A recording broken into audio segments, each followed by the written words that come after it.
Como agua para chocolate, de Laura Esquivel, capítulo 5. Mayo, chorizo norteño. Ingredientes: 8 kilos de lomo de puerco, 2 kilos de retazo o cabeza de lomo, 1 kilo de chile ancho, 60 gramos de comino, 60 gramos de orégano, 30 gramos de pimienta, 6 gramos de clavo, 2 tazas de ajos y 2 litros de vinagre de manzana, más 1/4 kilo de sal.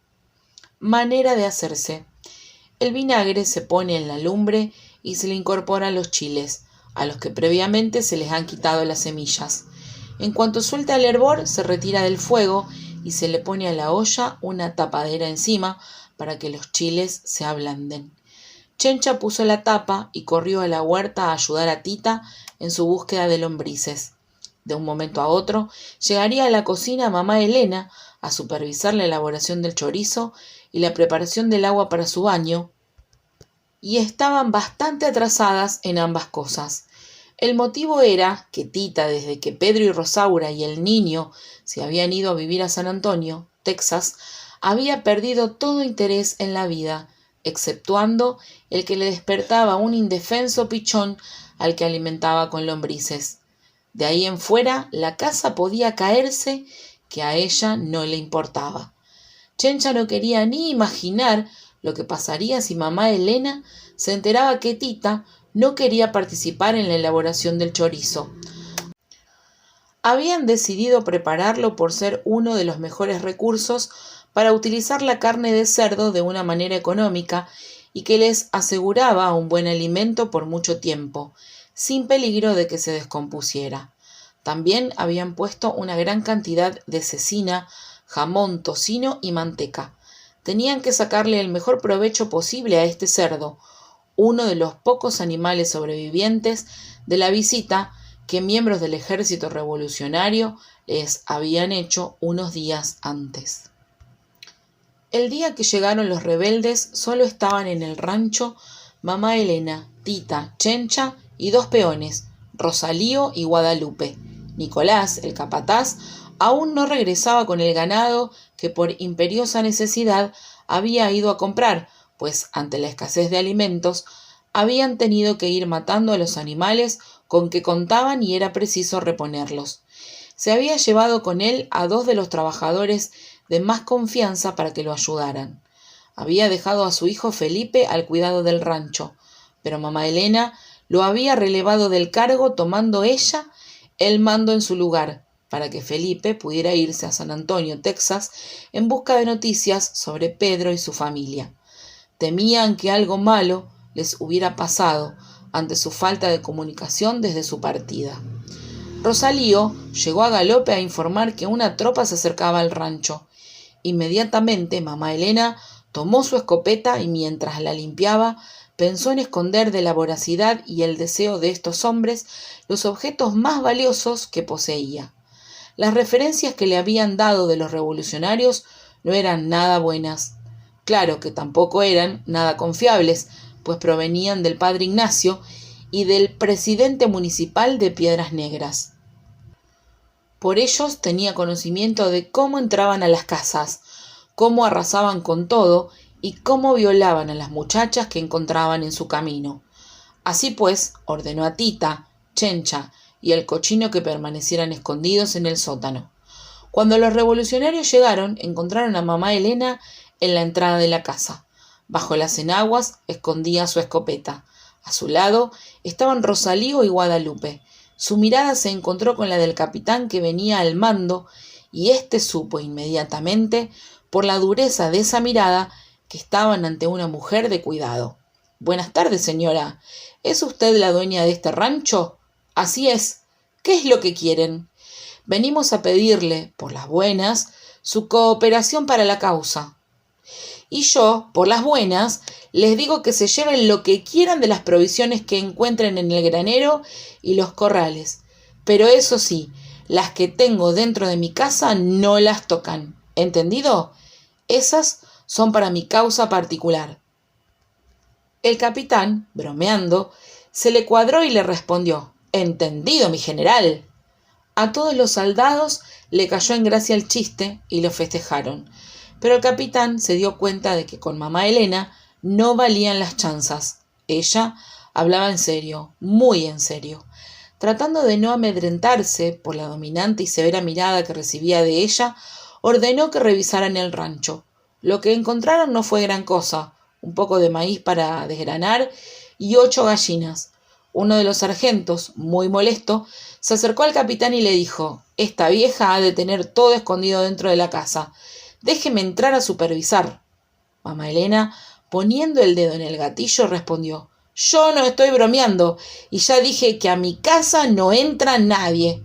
El sargento, riéndose y columpiando unas gallinas que llevaba en la mano, trató de caminar hacia la entrada. Mamá Elena levantó la escopeta, se recargó en la pared para no caer al piso por el impulso que iba a recibir y le disparó a las gallinas. Por todos lados se esparcieron pedazos de carne y olor a plumas quemadas. Rosalío y Guadalupe sacaron sus pistolas, temblando y plenamente convencidos de que ese era su último día en la tierra. El soldado que estaba junto al capitán intentó dispararle a mamá Elena, pero el capitán, con un gesto, se lo impidió. Todos esperaban una orden suya para atacar. «Tengo muy buen tino y muy mal carácter, capitán. El próximo tiro es para usted, y le aseguro que puedo dispararle antes de que me maten, así que es mejor que nos vamos respetando, porque si nos morimos yo no le voy a hacer falta a nadie, pero de seguro la nación sí sentiría mucho su pérdida. ¿O no es así?». Realmente era difícil sostener la mirada de mamá Elena, hasta para un capitán. Tenía algo que atemorizaba. El efecto que provocaba en quienes la recibían era de un temor indescriptible. Se sentían enjuiciados y sentenciados por faltas cometidas. Caía uno preso de un miedo pueril a la autoridad materna. «Sí, tiene razón, pero no se preocupe, nadie va a matarla ni a faltarle el respeto. Faltaba más. Una mujer así de valiente siempre tendrá mi admiración». Y dirigiéndose a sus soldados, dijo: «Nadie va a entrar a esta casa. Vean qué más pueden encontrar aquí y vámonos». Lo que descubrieron fue el gran palomar que formaba todo el techo de 2 aguas de la enorme casa. Para llegar a él se tenía que trepar una escalera de 7 metros de altura. Subieron 3 rebeldes y se quedaron pasmados un buen rato antes de poder moverse. Imponían el tamaño, la oscuridad y el canturreo de las palomas ahí reunidas, que entraban y saltaban por pequeñas ventanas laterales.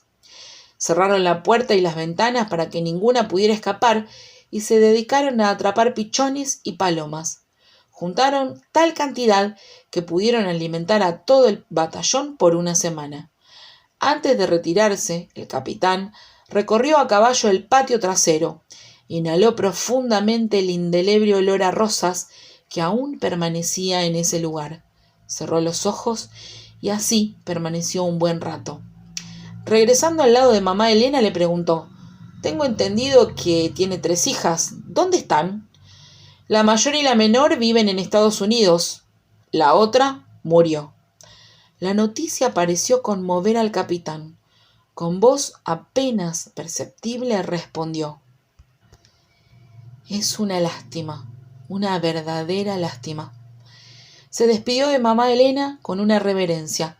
Se fueron tranquilamente, tal y como vinieron, y mamá Elena quedó muy desconcertada ante la actitud que habían tenido para con ella. No correspondía a la de los matones desalmados que esperaba. Desde ese día prefirió no opinar sobre los revolucionarios.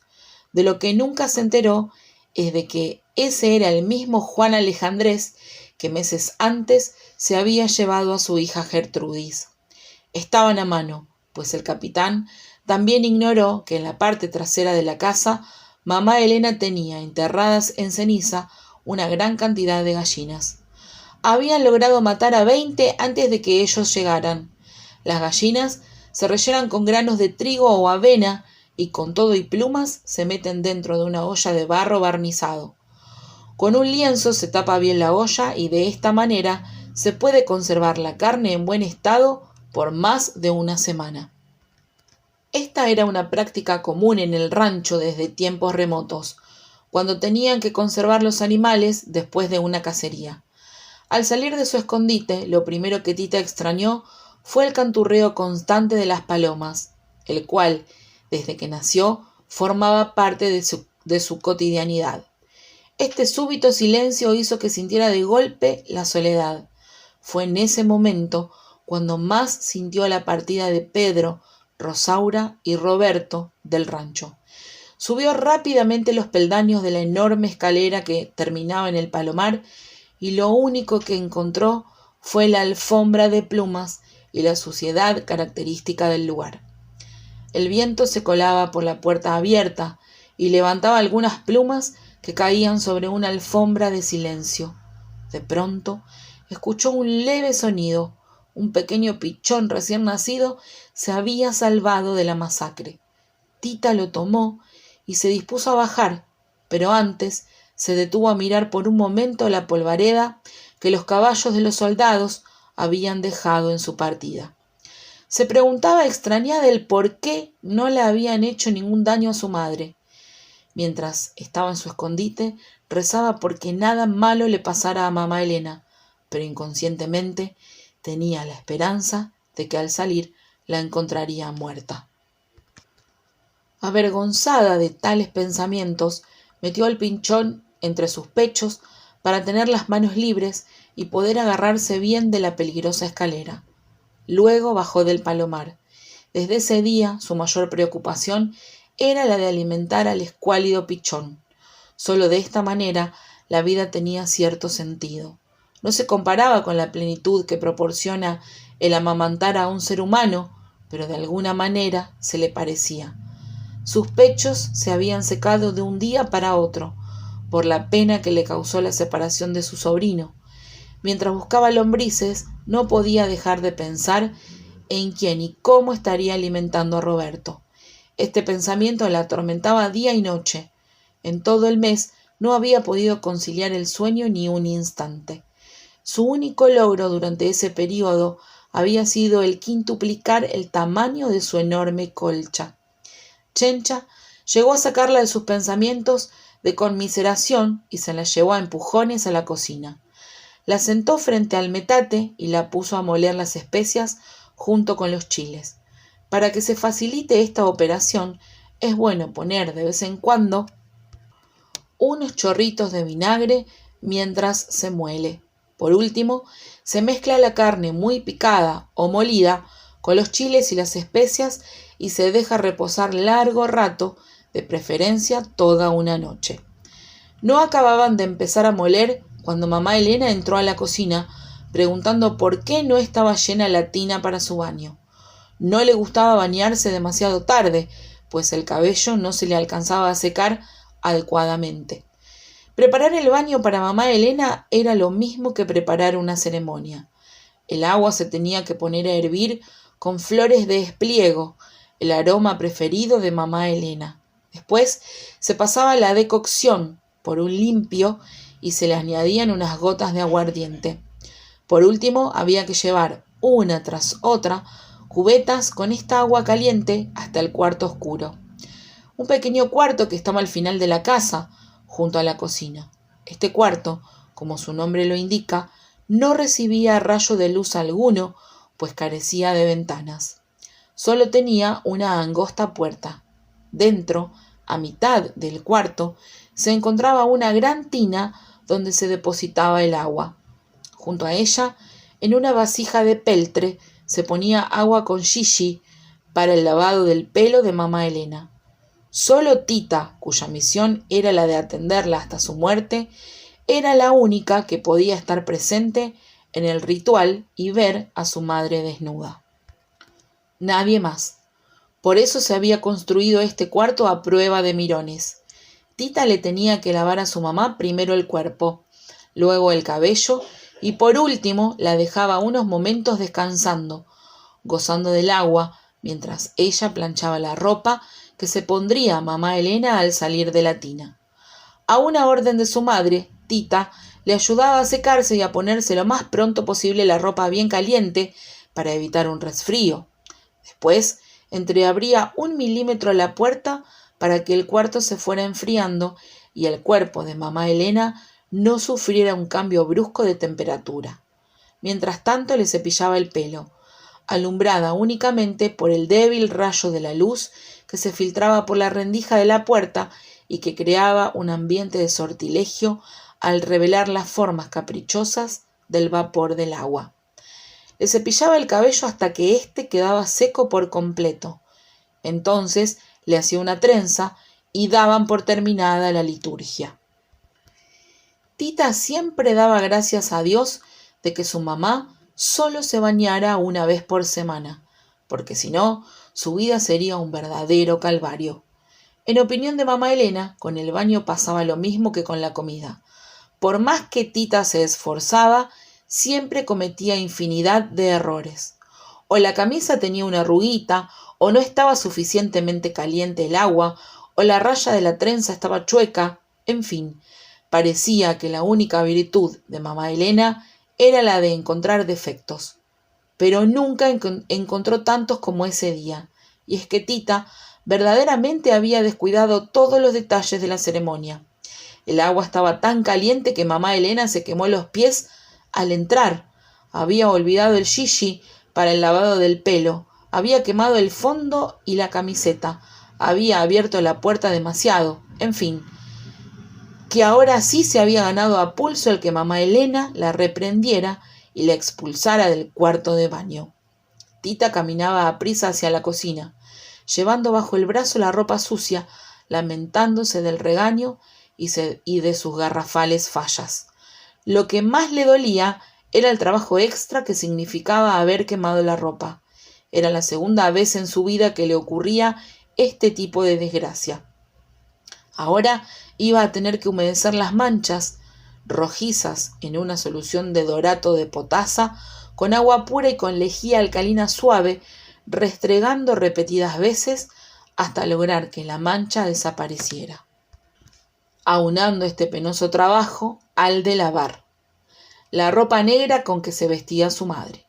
Para hacerlo tenía que disolver hiel de vaca en una pequeña cantidad de agua hirviendo, sumergir una esponja suave en esta agua y con ella mojar toda la ropa, enseguida aclarar con agua limpia los vestidos y sacarlos al aire libre. Tita fregaba y fregaba la ropa como tantas veces lo hizo con los pañales de Roberto para quitarle las manchas. Lo lograba poniendo a cocer una porción de orina y en ella sumergía la mancha por un momento, lavándola después con agua. Así de simple, las manchas se esfumaban. Pero ahora, por más que sumergía los pañales en la orina, no podía quitarles ese horroroso color negro. De pronto se dio cuenta que no se trataba de los pañales de Roberto, sino de la ropa de su madre.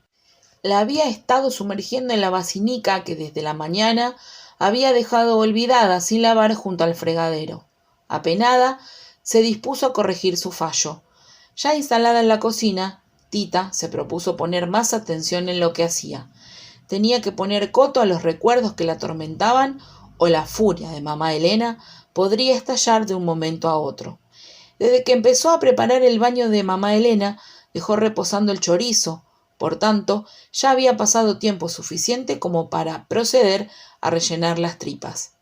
Tienen que ser tripas de res, limpias y curadas. Para rellenarlas se utiliza un embudo. Se atan muy bien a distancia de 4 dedos y se pican con una aguja para que salga el aire, que es lo que puede perjudicar el chorizo. Es muy importante comprimirlo muy bien mientras se rellena para que no quede ningún espacio. Por más empeño que Tita ponía en evitar que los recuerdos acudieran a ella y la hicieran cometer más errores, no pudo evitarlos al tener en las manos un trozo grande de chorizo y rememorar la noche de verano en que todos salieron a dormir al patio. En la época de canícula se colgaban en el patio grandes hamacas, pues el calor se hacía insoportable. En una mesa se ponía una tinaja con hielo y dentro se colocaba una sandía partida por si alguien a medianoche se levantaba acalorado con deseos de refrescarse comiendo una rebanada. Mamá Elena era especialista en partir sandía. Tomando un cuchillo filoso, encajaba la punta de tal manera que sólo penetraba hasta donde terminaba la parte verde de la cáscara, dejando sin tocar el corazón de la sandía.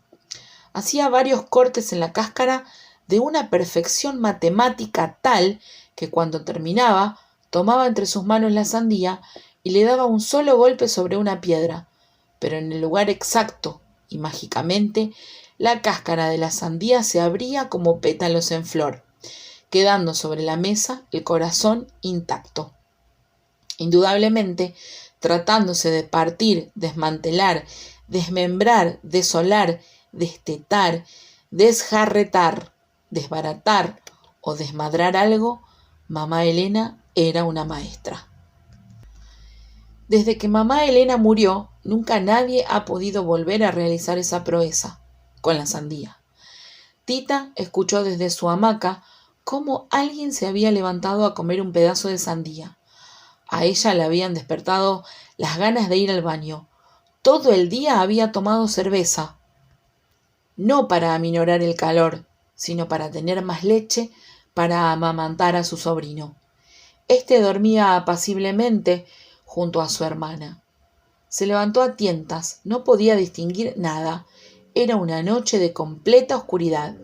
Se fue caminando hacia el baño, tratando de recordar dónde estaban las hamacas. No quería tropezar con nadie.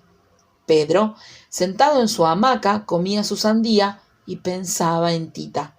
Su cercanía le producía una gran agitación. No podía dormir imaginándola ahí, a unos pasos de él, y de mamá Elena, por supuesto. Su respiración se detuvo unos instantes al escuchar el sonido de unos pasos en las tinieblas. Tenía que tratarse de Tita. La fragancia peculiar que se esparció por el aire, entre jazmín y olores de la cocina, solo podía pertenecerle a ella. Por un momento, pensó que Tita se había levantado para buscarlo. El ruido de sus pasos acercándose a él se confundía con el de su corazón que latía violentamente. Pero no, los pasos ahora se alejaban en dirección al baño. Pedro se levantó como un felino y sin hacer ruido la alcanzó. Tita se sorprendió al sentir que alguien la jalaba y le tapaba la boca, pero inmediatamente se dio cuenta de a quién pertenecía esa mano y permitió sin ninguna resistencia que la mano se deslizara primero por su cuello hasta sus senos y después en un reconocimiento total por todo su cuerpo. Mientras recibía un beso en la boca, la mano de Pedro, tomando la suya, la invitó a recorrerle el cuerpo. Tita tímidamente palpó los duros músculos de los brazos y el pecho de Pedro. Más abajo, un tizón encendido que palpitaba bajo la ropa. Asustada, retiró la mano, no por el descubrimiento, sino por un grito de mamá Elena. «¡Tita, ¿dónde estás?» «Aquí, mami, vine al baño».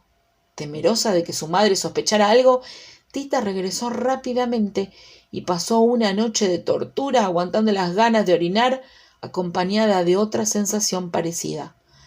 Pero de nada sirvió su sacrificio. Al día siguiente, mamá Elena, que por un tiempo parecía haber cambiado de opinión en cuanto a que Pedro y Rosaura se fueran a vivir a San Antonio, Texas, aceleró la partida y en 3 días más logró que se fueran del rancho. La entrada de mamá Elena a la cocina ahuyentó sus recuerdos. Tita dejó caer el chorizo entre sus manos. Sospechaba que su madre podía leerle el pensamiento. Tras ella entró Chencha, llorando desconsoladamente.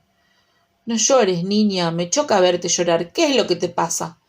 «Es que el Felipe ya está aquí y dice que se petateó». «¿Qué dices?